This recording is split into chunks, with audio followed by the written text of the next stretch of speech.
Hello viewers, आज हम लोग श्रीमद् भागवत महापुराण स्कंद 3 अध्याय 31 का दूसरे दिन का पारायण कर रहे हैं।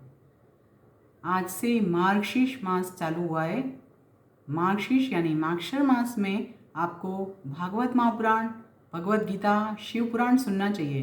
वैसे तो ऐसे 6 महीने हैं जिसमें ज़रूर से सुनना चाहिए, पर आज भी ये महीना शुरू हुआ है और उसमें आपको ये सब सुनना चाहिए।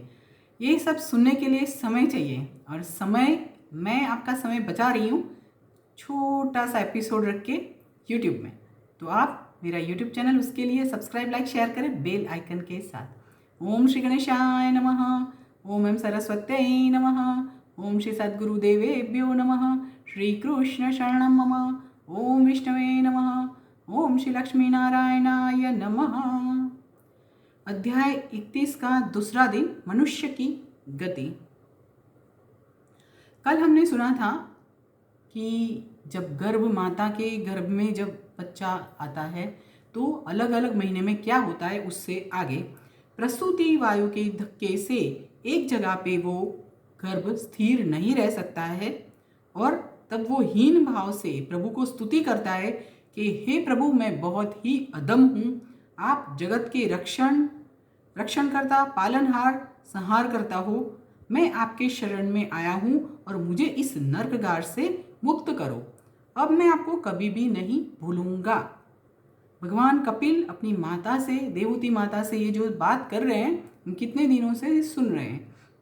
उसमें भगवान कपिल आगे कहते हैं कि हे माता जी, 10 मास का जो जीव होता है वो गर्भ में विवेक संपन्न हो जाता है।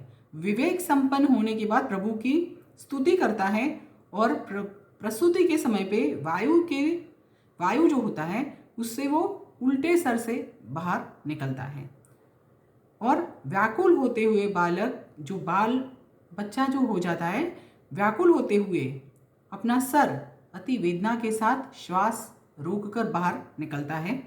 श्वास की गति रुक जाती है और जो गर्भ में जो पूर्व स्मृति हुई थी वो सबका नाश हो जाता है। हम लोग जानते हैं ये चीज़। बहुत लोगों को पूर्व जन्म याद नहीं होता है, बहुत लोगों को याद होता है। कई बच्चे जो हैं बोलते हैं कि मैं यहाँ पे था, ये था। ये रेयर केस है। 99% लोग ऐसे हैं जिनको पूर्व जन्म याद नहीं है, नहीं होता है। तो यहाँ पे यही बताया गया है कि श्वास की गति रुक जाती है और गर्भ में जो पूर्व स्मृति हुई थी वो सब नाश हो जाती है। जन्म के बाद भगवान को दिया हुआ वचन भूल जाता है। मनुष्य जन्म के बाद वो चीज़ भूल जाता है और उसकी विपरीत दशा होने से वो बारंबार रोता रहता है क्योंकि वो उस टाइम बोल नहीं सकता है। उसकी इच्छा को नहीं जानकर ही उसका पालन पोषण होता है।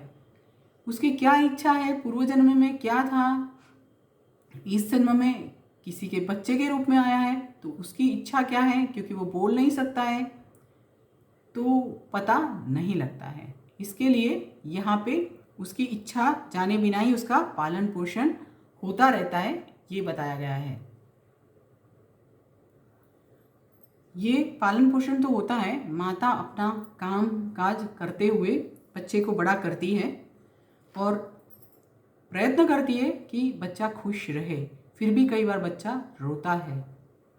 वही चीज़ यहाँ पे बताई गई है।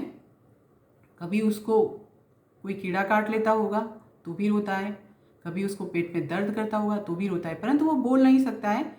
तो माता पिता का प्रयत्न है, उसमें स्पेशली माता का उस समय का वो प्रयत्न रहता है कि बच्चा खुश रहे, फिर भी बच्चा रोता है और तकलीफ में रहता है।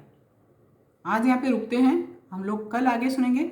सुनते रहें, समझते रहें और मार्गशीर्ष यानी माक्षर महीना में भागवत पुराण, शिव पुराण, भगवत गीता सुनते रहें।